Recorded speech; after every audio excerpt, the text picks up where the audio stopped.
10:25 p.m., a severe thunderstorm was located 12 miles south of Timothy Lake, or 21 miles northeast of Detroit, moving northwest at 25 miles per hour. Hazard, quarter-size hail. Source, radar indicated. Impact, damage to vehicles is expected. Locations impacted include Timothy Lake and Three Lakes. For your protection, move to an interior room on the lowest floor of a building.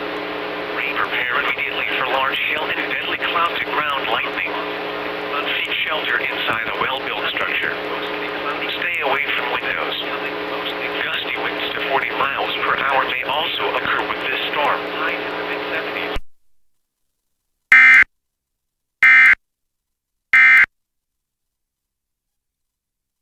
You can see